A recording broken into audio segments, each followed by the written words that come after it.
Hi friends, நம்ம சேனலை இப்போ தான் ஃபஸ்ட் டைம் பார்க்குறீங்கன்னா மறக்காமல் நம்ம சேனலை சப்ஸ்கிரைப் பண்ணுங்கள். கூடவே பக்கத்தில் இருக்க பெல் ஐக்கானையும் கிளிக் பண்ணுங்கள். வாங்க ஃப்ரெண்ட்ஸ், வீடியோக்குள்ளே போகலாம்.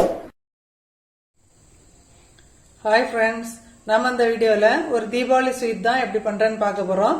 ஒரு சிம்பிளான ஒரு ஸ்வீட் ரெசிபி. அதுக்கு சிறுபயத்தம் பருப்பு எடுத்துருக்குறோம்.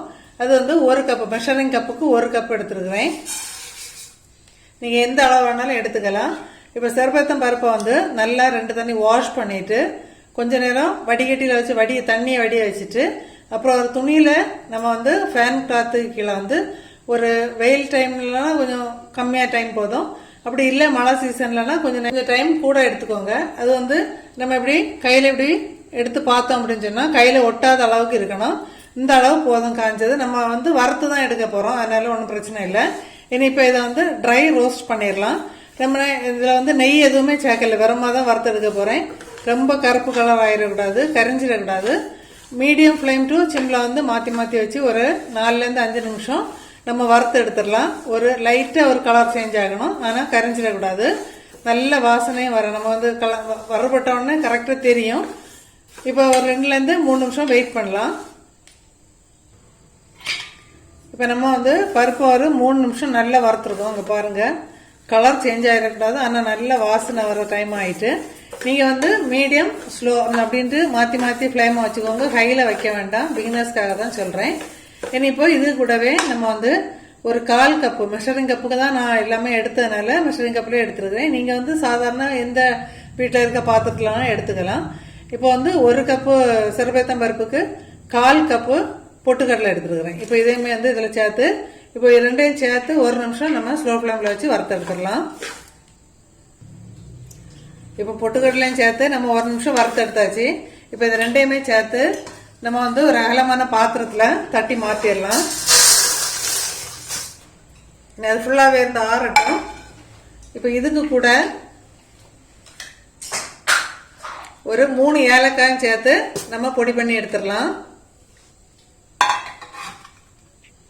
நாம் இப்போ எடுத்திருந்த 1 கப்பு பருப்புக்கு 1 கப்பு வெல்லம் எடுத்துருக்குறோம். சீனி எதுவுமே சேர்க்கல, நாட்டு சர்க்கரை எடுத்துக்கோங்க, அப்படி இல்லைன்னா வெல்லம் எடுத்துக்கோங்க.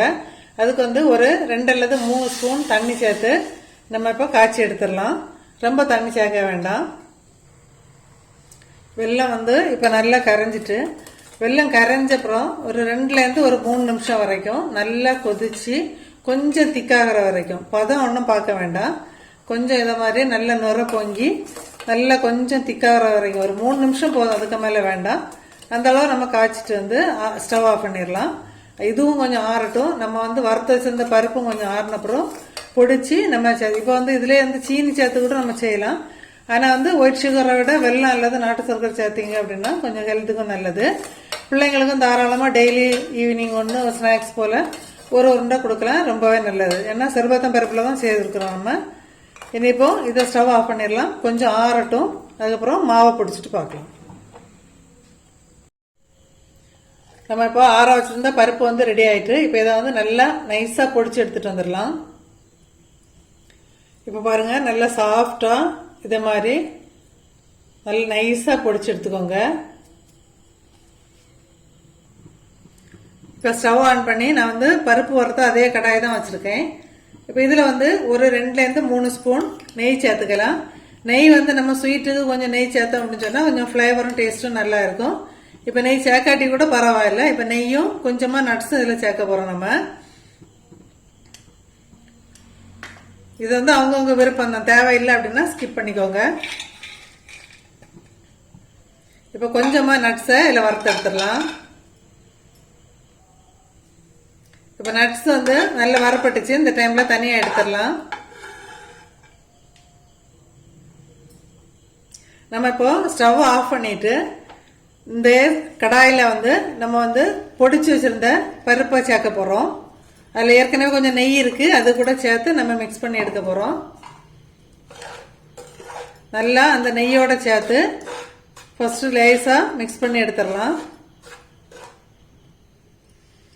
இப்போ ஃபர்ஸ்ட்டு லைட்டாக அதில் இருந்த நெய்யில் நம்ம மிக்ஸ் பண்ணிட்டோம். இப்போ நெய் நீங்கள் சேர்க்கல அப்படின்னாலும் பரவாயில்ல. இந்த மாவில் நம்ம டைரெக்டாக காய்ச்சி வச்சிருந்த வெல்லத்தை அதில் சேர்த்து வடிகட்டி சேர்க்க போகிறோம்.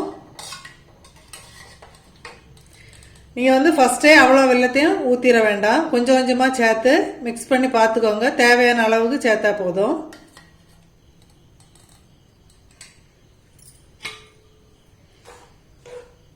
இப்படி கொஞ்சம் கொஞ்சமாக மிக்ஸ் பண்ணி பார்த்துட்டு தேவைப்பட்டா வெல்லம் சேர்த்துக்கலாம்.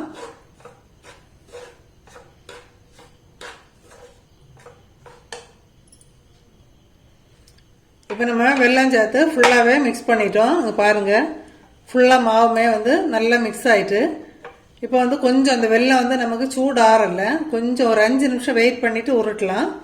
நம்ம இப்போ எடுத்த வெல்லத்தில் 1 ஸ்பூன் அளவு மட்டும்தான் வெள்ளை கரைசல் வந்து மீதி இருக்குது. மீதி எல்லாமே கரெக்டாக நமக்கு அதுக்கு தேவைப்பட்டிருக்கு.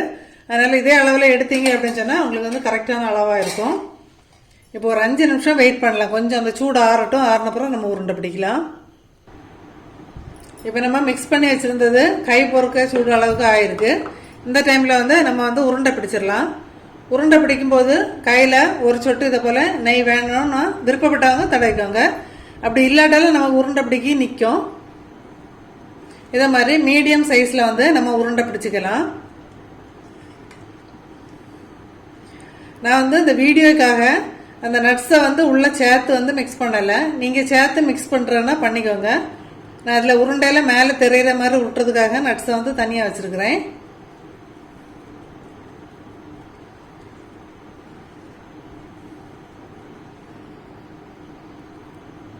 இதே போல் மீடியம் சைஸ் உருண்டையாட்ட அவ்வளோ உருட்டிட்டு பார்க்கலாம்.